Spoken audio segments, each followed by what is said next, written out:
আসসালামু আলাইকুম, আপনাদের সবাইকে স্বাগত জানাচ্ছি এখনকার আলোচনায়। আপনাদের সঙ্গে আছে আমি সিরাজুল ইসলাম।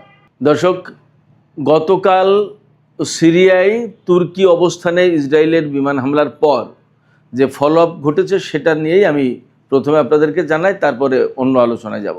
গতকাল ইসরায়েল হামলা করার পর তুরস্কর পক্ষ থেকে তেমন কোনো বাদ প্রতিবাদ করা হয়নি। তবে তুরস্ক ইসরায়েলের বিরুদ্ধে কোনো সামরিক পদক্ষেপ নেয় কিনা সেই ব্যাপারে ইসরায়েলের ভেতরে যথেষ্ট সন্দেহ ছিল এবং তারা সেই সন্দেহের অংশ হিসেবে সারা রাত সিরিয়ার আকাশে বিমান দিয়ে টহল দিয়েছে। তুরস্ক কোনো রকমের সামরিক পদক্ষেপ নেয় কিনা সেটা দেখার জন্য, এবং এই টহল দেওয়ার কাজে F-35 বিমান ব্যবহার করেছে। এদিকে ইরান এবং হরমুজ প্রণালী কেন্দ্রিক যে সমস্ত খবর আছে তার ভিতরে সবচেয়ে গুরুত্বপূর্ণ খবর হচ্ছে ওমানের পক্ষ থেকে ঘোষণা করা হয়েছে তারা ইরানের বিরুদ্ধে হামলা চালানোর জন্য আমেরিকাকে কোনো মতেই তাদের কোনো ঘাঁটি বা কোনো বন্দর ব্যবহার করতে দেবে না। অর্থাৎ ওমানের দরজা আমেরিকার জন্য বন্ধ। এপাশে আমেরিকা হরমুজ প্রণালীতে নিরাপদে জাহাজ পরিচালনার জন্য সংযুক্ত আরব আমিরাতের সাথে আলাপ করছে। এদিকে গত রাতে সংযুক্ত আরব আমিরাতের বিরুদ্ধে দুটি ক্ষেপণাস্ত্র দিয়ে ইরান হামলা চালিয়েছে বলে যে খবর বের হয়েছিল, ইরান তা সরাসরি নাকচ করেছে। তারা বলেছে এই ধরনের কোনো হামলার সাথে আমরা জড়িত নই। ইরানের পক্ষ থেকে বরং দাবি করা হয়েছে এটা ইসরায়েল ফলস ফ্ল্যাগ অপারেশন চালাতে পারে, অর্থাৎ ভুয়া হামলা চালিয়ে ইরানের উপর দায় চাপানোর চেষ্টা করছে, এমন হতে পারে। এদিকে ইরান মধ্যপ্রাচ্যের বিশেষ করে পারস্য উপসাগরীয় যে সমস্ত আরব দেশ রয়েছে তাদের প্রত্যেককে হুঁশিয়ার করে দিয়ে বলেছে কোনো দেশ যদি ইরানের বিরুদ্ধে হামলার ব্যাপারে আমেরিকাকে সহায়তা করে তাহলে তার বিরুদ্ধে কঠোর ব্যবস্থা নেওয়া হবে। সুপ্রিয় দর্শক, এই বিষয়গুলো নিয়েই আজকের ভিডিওতে মূলত আলোচনা করব। আশা করি আলোচনার শেষ পর্যন্ত আপনারা সঙ্গে থাকবেন। আলোচনা নিশ্চয়ই আপনাদের ভালো লাগবে। আলোচনা যদি ভালো লাগে তাহলে লাইক কমেন্ট শেয়ার করবেন এবং চ্যানেলটি সাবস্ক্রাইব করে সাথেই থাকবেন। দর্শক, চলুন আমরা বিস্তারিত আলোচনা করি। প্রথম আলোচনা যেটা করতে চাই সেটা হচ্ছে গতকাল সিরিয়ায় আল জুহুর সামরিক বিমান ঘাঁটিতে ইসরায়েল বিমান হামলা চালিয়েছে। সেই সামরিক বিমান ঘাঁটিতে মূলত তুরস্কের অবস্থানের উপর হামলা চালিয়েছে, কারণ ওই বিমান ঘাঁটিটি পুনর্নির্মাণ করছিল তুরস্ক। ঘাঁটি সিরিয়ার, তবে তুরস্ক এই কাজটা করে দিচ্ছিল। এবং আমি আপনাদেরকে অবস্থানটা জানালে আপনারা বুঝতে পারবেন যে কত সেন্সিটিভ একটা জায়গায় ইসরায়েল হামলা চালিয়েছে। এই যে বিমান ঘাঁটি যেটা আল জুহুর এয়ারবেজ, এই এয়ারবেজ এটি তুরস্ক সীমান্ত থেকে মাত্র 70 কিলোমিটার ভিতরে, সিরিয়ার ভিতরে মাত্র 70 কিলোমিটার, তার মানে কত 40-45 মাইল দূরে। এই বিমানবন্দরে ইসরায়েল হামলা চালিয়েছে। হামলা চালিয়েছে কেন? এই বিমানবন্দর যদি পুনর্নির্মাণ করা হয় সেটা তো সামরিক বিমান ঘাঁটি, তাহলে ইসরায়েলের জন্য নিরাপত্তার হুমকি হবে। এই পুনর্নির্মাণের কাজটা করছে তুরস্ক। এটা ইসরায়েল জানে না তা কিন্তু না। তার মানে কি, এখানে দুটো ব্যাপার। তুরস্ক এই কাজ করছে, এটা ইসরায়েল জেনে শুনেই হামলা চালিয়েছে। তার মানে সরাসরি তুরস্কের অবস্থানে হামলা চালানো, এক। আর দুই হচ্ছে এই ঘাঁটি সিরিয়ার অভ্যন্তরীণ ব্যাপার। সিরিয়ার বিমান ঘাঁটি এটা তুরস্ক নির্মাণ করবে নাকি ইরান নির্মাণ করবে নাকি আর একটা দেশ করবে, সেটা তো ইসরায়েলের দেখার কোনো ব্যাপার না। ইসরায়েলের এখানে কোনো খবরদারি মাতব্বরি হস্তক্ষেপ করার কোনো কিছু নেই। অথচ ইসরায়েল তাই করেছে। ইসরায়েল বলছে কি যে এই বিমান ঘাঁটি বা এই ধরনের বিমান ঘাঁটি নির্মাণ হলে তার নিরাপত্তার জন্য হুমকি হবে। তার নিরাপত্তার জন্য যদি হুমকি হয়, হতেই পারে, কিন্তু ইসরায়েলের যে সমস্ত বিমান ঘাঁটি আছে সেগুলো কি মধ্যপ্রাচ্যের দেশগুলোর জন্য হুমকি না? সেগুলো কি সবার জন্য প্রেমের বার্তা, ভালোবাসার বার্তা বহন করে? সিরিয়া এই মুহূর্তে ইতিহাসের সবচেয়ে সম্ভবত দুর্বল অবস্থায় আছে। সেই দেশে একটা বিমান ঘাঁটি ঠিকঠাক করা হচ্ছে, সেটা সিরিয়ার বিরুদ্ধে হুমকি হয় কি করে? সিরিয়ার যে জুলানি সরকার, এই জুলানি সরকার তো ইসরায়েলেরও আশীর্বাদ পুষ্ট সরকার। আমেরিকার সাথে তাদের মধুর সম্পর্ক চলছে, তুরস্কের সাথে তার ভালো সম্পর্ক, এবং তুরস্ক, ইসরায়েল, আমেরিকা সবাই তো একই লাইনের।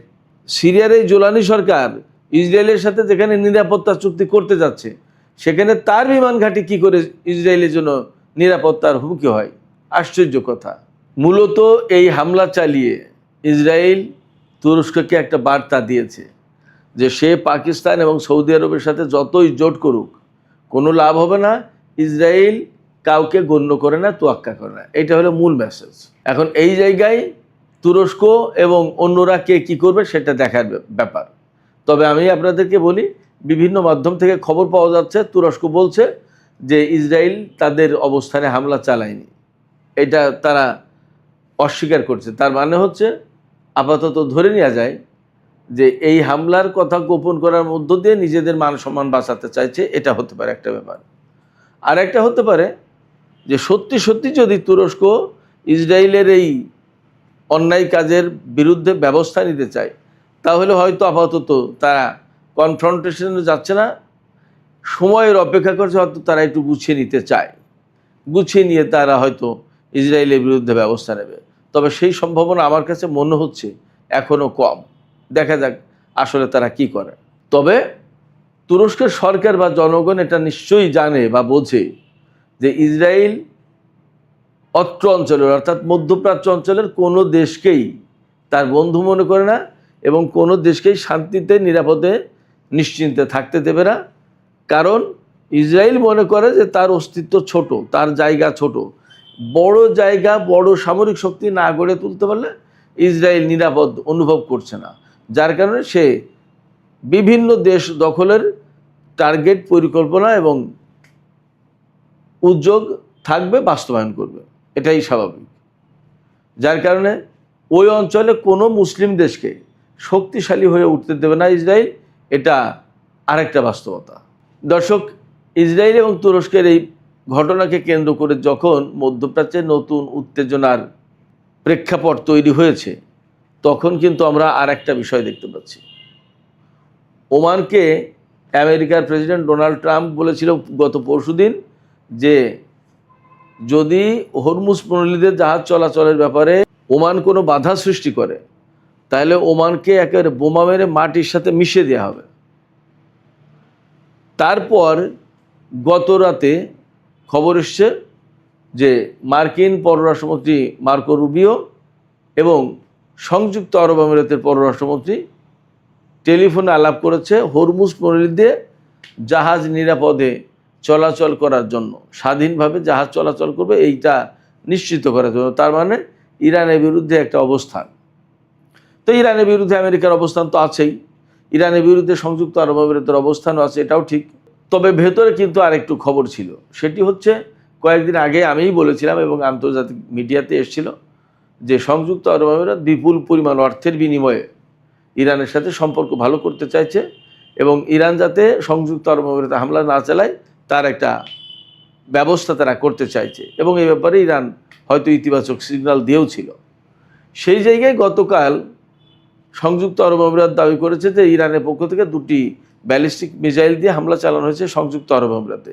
একটা পড়েছে আরব আমিরাতের পানিসীমায় আর একটা ভিতরে পড়েছে, ক্ষয়ক্ষতি কিছুই জানা যায়নি। এই ঘটনায় ইরানকে দায়ী করে সংযুক্ত আরব আমিরাত ইরানের সাথে সমস্ত ধরনের ব্যবসায়িক সম্পর্ক বা লেনদেন সমস্ত সব কিছু বন্ধ করে দিয়েছে। ইরান বলেছে যে আমরা তো এই হামলা করিনি, এই হামলা হয়তো ইসরায়েল বা অন্য কেউ স্যাবোটাজমূলক একটা কাজ করতে পারে, এটা অন্তর্ঘাতমূলক একটা কাজ করে জাস্ট সংযুক্ত আরব আমিরাতের সাথে ইরানের যে সম্পর্কের স্বাভাবিক একটা উন্নতি হতে পারতো হয়তো সেটা বাধাগ্রস্ত করার চেষ্টা করেছে।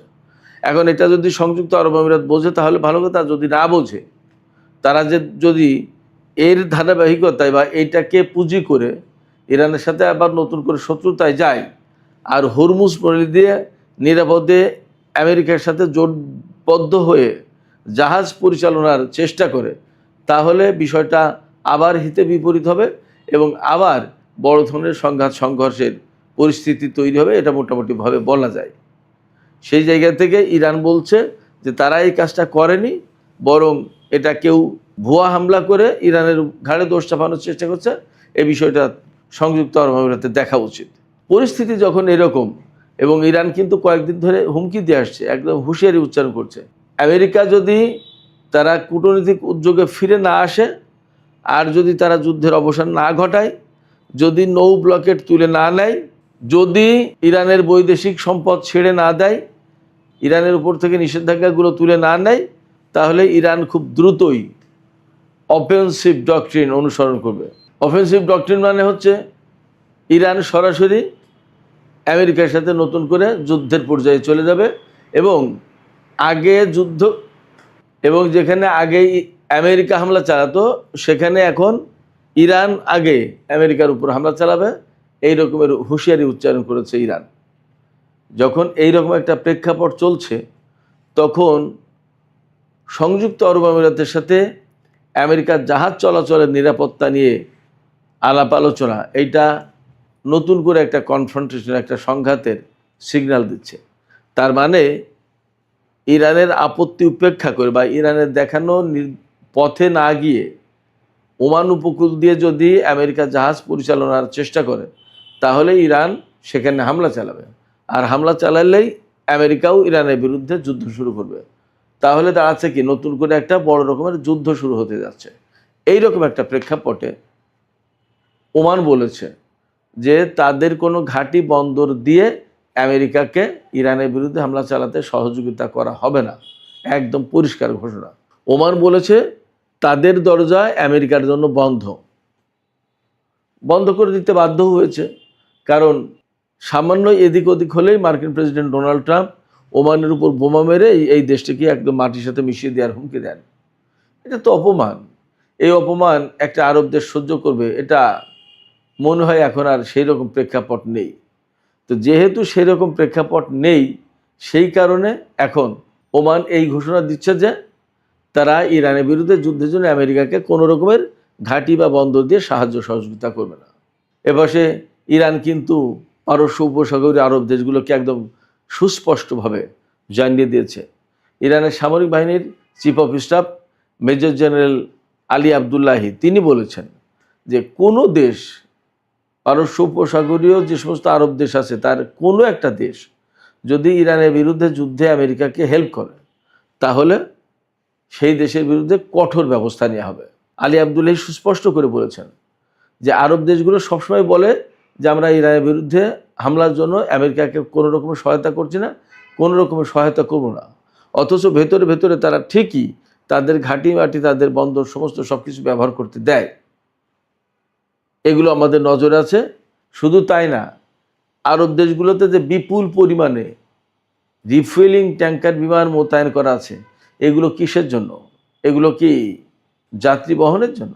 এগুলো তো যুদ্ধ পরিচালনার জন্য এবং যুদ্ধ বিমানে যাতে জ্বালানি সরবরাহ করা যায় সেজন্য। এবং এই সমস্ত বিমান এই সমস্ত ঘাঁটি থেকেই তো উড়বে।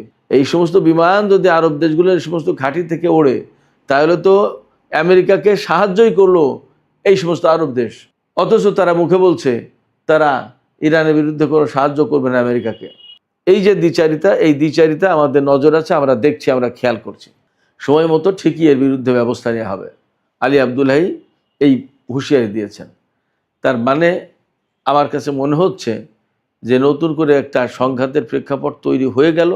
বিশেষ করে এখন হরমুজ পল্লীকে কেন্দ্র করে ইরান যদি তার অবস্থান থেকে না সরে, আর আমেরিকা যদি ব্লকেট এখান থেকে তুলে না নেয় এবং নতুন করে যদি ওমান উপকূল দিয়ে জাহাজ পরিচালনার চেষ্টা করে, তাহলে ইরানের সাথে আমেরিকার সংঘাত অনিবার্য। এবং সেই সংঘাতে সংযুক্ত আরব আমিরাত আমেরিকার পক্ষে অবস্থান নেবে এমনটা ধারণা করা যাচ্ছে। যদি তাই হয় তাহলে সেখানে ইসরায়েল জড়িত থাকবে, এটাও ঠিক।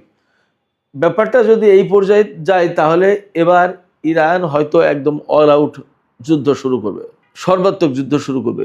এই সর্বাত্মক যুদ্ধ শুরু হওয়া মানেই হচ্ছে মধ্যপ্রাচ্যে আগের চেয়ে বড় রকমের বিপর্যয় নেমে আসবে। এই বিপর্যয়ে আমেরিকার কে সহযোগী দেশ হবে আর কে হবে না, সেটা তাদেরই সিদ্ধান্ত নিতে হবে। ইরান মূলত সেই বার্তাই দিয়েছে, যদি আমেরিকার সহযোগী হয় হিসাবে একরকম, আর আমেরিকার সহযোগী না হয়ে যদি চুপচাপ থাকে তাহলে হিসাব আর একরকম।